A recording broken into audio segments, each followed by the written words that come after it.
El 13 de mayo de 1954, tiene la formación académica y trayectoria.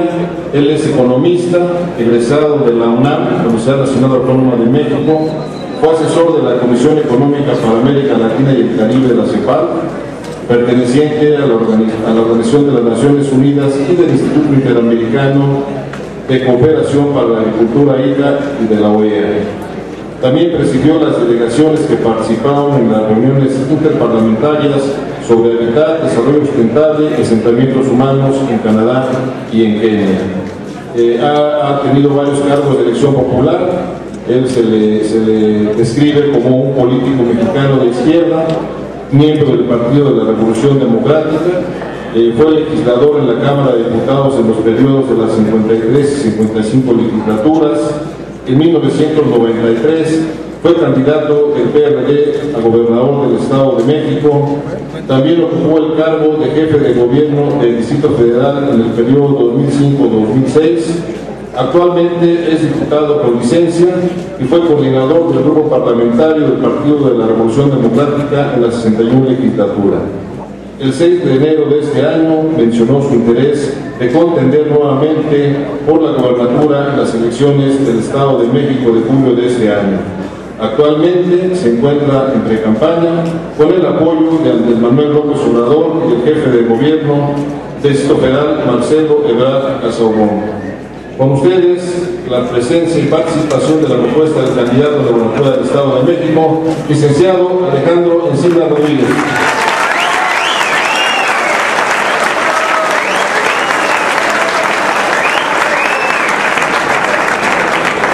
Bueno, muchas gracias. Muy buenas tardes tengan todas y todos ustedes, queridos amigos y queridas compañeras de la Unión Nacional de Trabajadores. En primer lugar, agradecer al diputado federal Fernando Juárez la posibilidad de tener este encuentro. Con Francisco, como lo señalaba, hemos tenido un muy grato e interesante encuentro en la Cámara de Diputados. Sabíamos de nosotros, pero no nos conocíamos. Y la verdad es que este encuentro que hemos tenido en la Cámara nos ha permitido, además de cumplir con el compromiso que mi partido suscribió con la Unión Nacional de Trabajadores a sacar adelante una agenda legislativa en favor de los trabajadores y las mejores causas del pueblo de México, construir una relación política que indudablemente ha pesado en la toma de decisiones de la actual legislatura. Paramos los intentos de reforma a la Ley Federal del Trabajo. Hemos parado algunos otros intentos por eliminar los derechos sociales de los trabajadores. Y estoy convencido que esta relación que hemos tenido con Francisco va a continuar, porque todavía tenemos muchos retos y mucho trabajo por delante, más ahora que ganemos el gobierno del Estado de México, donde vamos a garantizar plena libertad y autonomía a los sindicatos de la entidad. Quiero agradecer a Gilberto Ortiz, secretario general de la sección 19, su hospitalidad, a Marta Heredia, por supuesto, todos estos planteamientos que retomaremos en nuestra agenda de equidad de género, a Max Correa, que no le quepa duda de que los temas del campo van a ser prioridad, más aún, una vez anuncio que firmaremos 2 pactos más a lo largo de la campaña, uno en San Felipe del Progreso, vinculado a los derechos de los pueblos originarios, y otro en el municipio de Vicente Guerrero, vinculado a los temas del desarrollo rural. Pero para mí este es un evento muy importante, emblemático, y que deseo que marque de manera muy clara el sello y el perfil de mi campaña.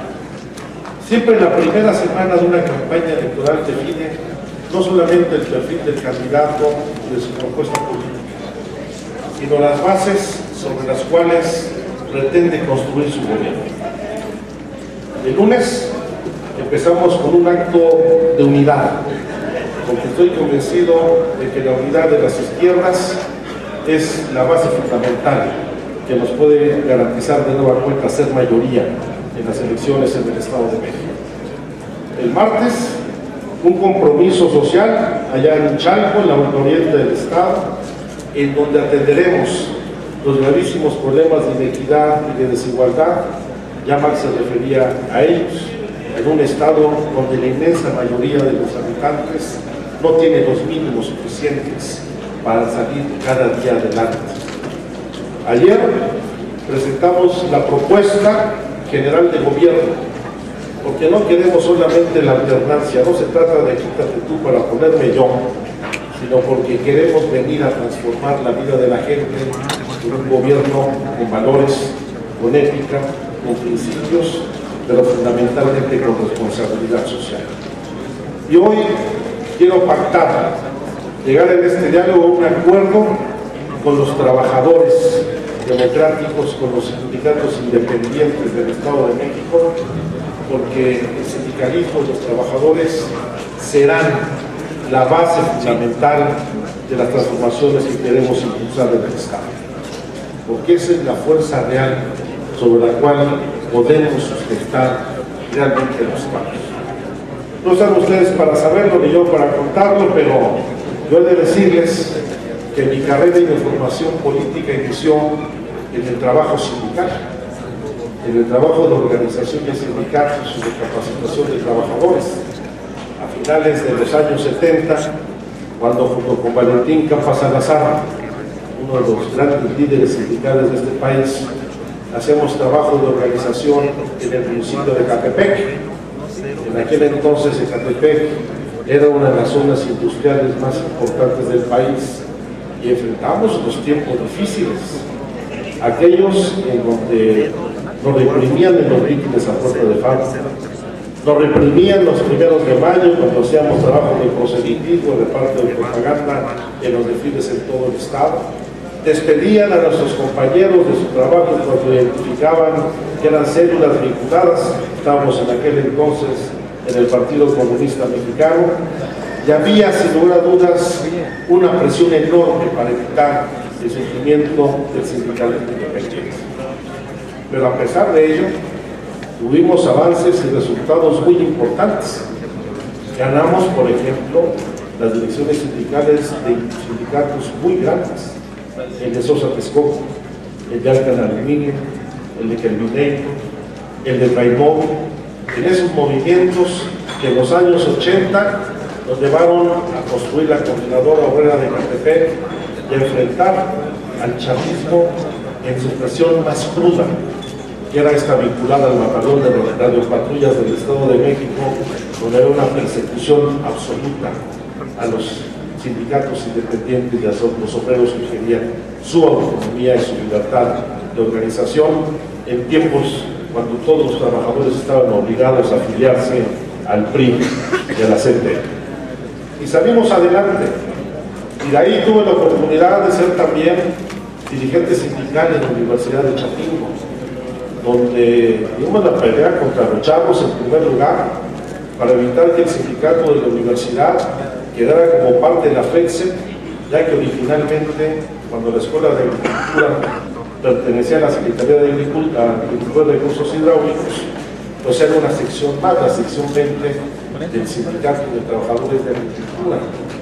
Y la verdad es que logramos no solamente el reconocimiento legal, en aquel entonces no teníamos reconocimiento legal los trabajadores universitarios, logramos en la primera huelga en 1980 la primera contratación colectiva y logramos algo muy importante, que a los trabajadores universitarios se les considerara en el apartado A de la Ley Federal del Trabajo. De ahí evidentemente desde esa plataforma construimos el Sindicato Único Nacional de Trabajadores Universitarios y una red de relaciones que nos permitió vincularnos contra muchos dirigentes chavos que agredían, siguen agrediendo cualquier causa democrática. Tengo muy presente la represión a los compañeros trabajadores de la Ford de Cuautitlán con bolas de la mancha a la cabeza, que costó la vida de muchos dirigentes sindicales. Vimos la simiente del surgimiento del sindicalismo blanco y el sindicalismo de protección con la CTC de Domínguez, en Ecatepec, en Zumpango y en toda esta región del estado. Y la verdad es que es una lástima que nuestro estado, el estado donde surgieron las primeras sociedades mutualistas, donde surgieron los primeros sindicatos del país, en este estado donde estalló la primera huelga de trabajadores en México, la huelga de los trabajadores de la Colmena, allá en el municipio de Nicolás Romero, hoy tengamos aquí el paraíso de los sindicatos blancos y los sindicatos de protección. Porque hasta con la CNTM acabaron. Y miren que Fidel Velázquez nació en Nicolás Romero y surgió a la vida sindical en un rancho lechero allá en Texcoco. Pero es tan la voracidad de los empresarios que incluso ahora el propio sindicalismo oficial ha sido desplazado por los sindicatos de protección que han conculcado los derechos y las libertades de los trabajadores. Por eso, la importancia de este evento, en donde vengo a asumir un compromiso con el aspecto central de lo que debe ser la lucha y la organización sindical, el respeto a su libertad y a la autonomía sindical. Y vamos a cumplir puntualmente con este respeto a la libertad de la organización y asociación de los trabajadores, al respeto de la afiliación política de los trabajadores, al partido de sus preferencias sin ningún tipo de condicionamiento y al respeto pleno de la autonomía. Y eso lo vamos a hacer con hechos puntuales y concretos, como ya lo he hecho en otras ocasiones. Porque no basta aquí siempre decir la retórica y los discursos tradicionales de que voy a hacer. Voy a repetir la misma actitud de respeto a la organización sindical que hice cuando fui jefe de gobierno del Distrito Federal. Ya están los hechos que lo demuestran. Y desde antes de que fui secretario de gobierno, donde en primer lugar lo que alcanzamos fue la democratización del Sindicato Único de Trabajadores al servicio del gobierno del Distrito Federal, donde acabamos con los mecanismos de control que el gobierno de la ciudad, en aquel entonces departamento del Distrito Federal, tenía sobre el sindicato para impedir su libre organización. Y retiramos todos los mecanismos de control del sindicato para facilitar su democratización. Y hoy el Sindicato de Trabajadores del Distrito Federal es uno de los sindicatos democráticos más importantes en la Ciudad de México. Voy a hacer lo mismo aquí con los trabajadores al servicio del Estado de México y particularmente con los sindicatos de maestros, tanto local como el sindicato federal. Indudablemente tiene mecanismos de control basados en la componenda y vamos a permitir la democratización frenando el control de los liderazgos caciquiles del CENTE, cerrándole la llave a las comisiones indebidas, a los sobresueldos, a las auditorías y a los recursos que se desvían del erario público para favorecer el liderazgo de Marcelo Trujillo. Y vamos a cerrar esa llave para darle libertad a los maestros del Estado, para que ellos dejen de ser parte de la maquinaria electoral del PRI y se desarrollen amplia y profesionalmente en su tarea fundamental, que es formar a los niños y a los adolescentes del Estado. Y vamos a hacer también el reconocimiento de nuevos sindicatos, como el Sindicato de Bomberos en el Estado de México, como lo hice en el Distrito Federal, donde durante mi mandato como jefe de gobierno, sin necesidad de toma de nota, reconocimos al primer sindicato de bomberos en el país, porque los bomberos, al igual que los demás trabajadores, tienen derecho a organizarse en plena libertad. Y vamos a hacer también lo que ya hicimos, avanzar en la recuperación de los salarios reales de los trabajadores, como lo hicimos desde el gobierno del ingeniero Cuauhtémoc Cárdenas, donde a todos los trabajadores al servicio del gobierno del Distrito Federal le otorgamos siempre por lo menos un punto porcentual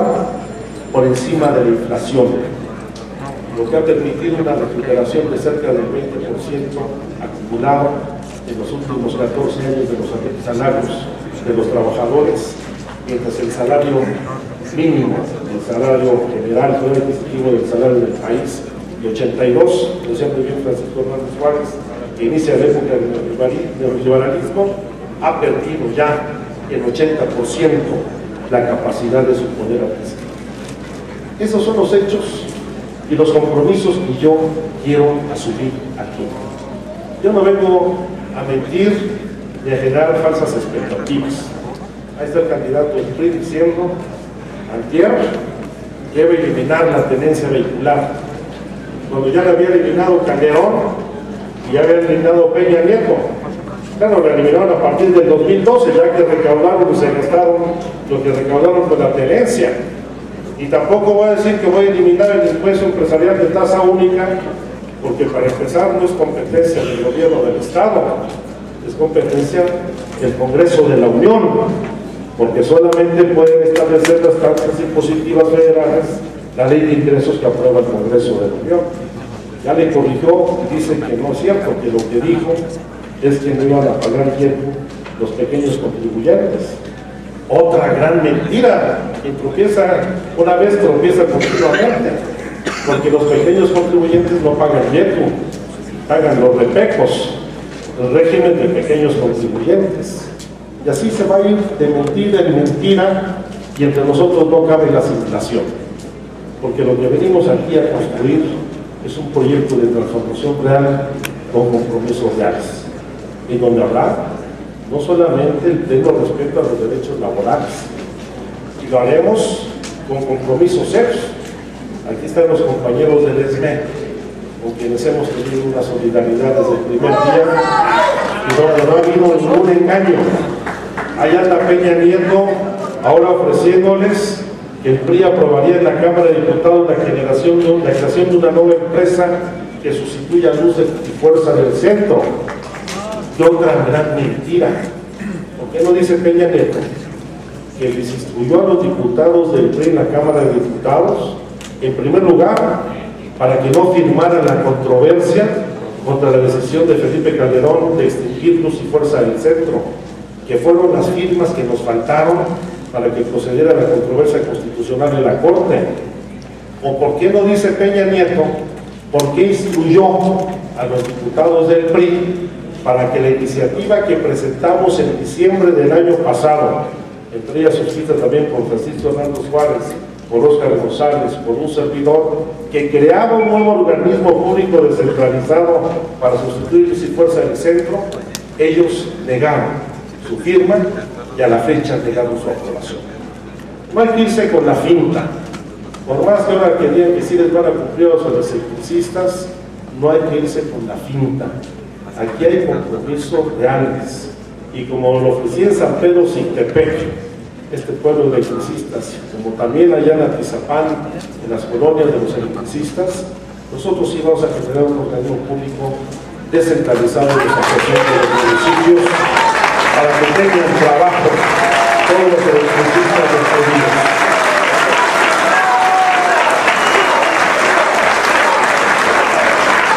Y vamos a seguir promoviendo la iniciativa que firmamos junto con Francisco Hernández Juárez de la reforma laboral, que es la base, es la propuesta de la Unión Nacional de Trabajadores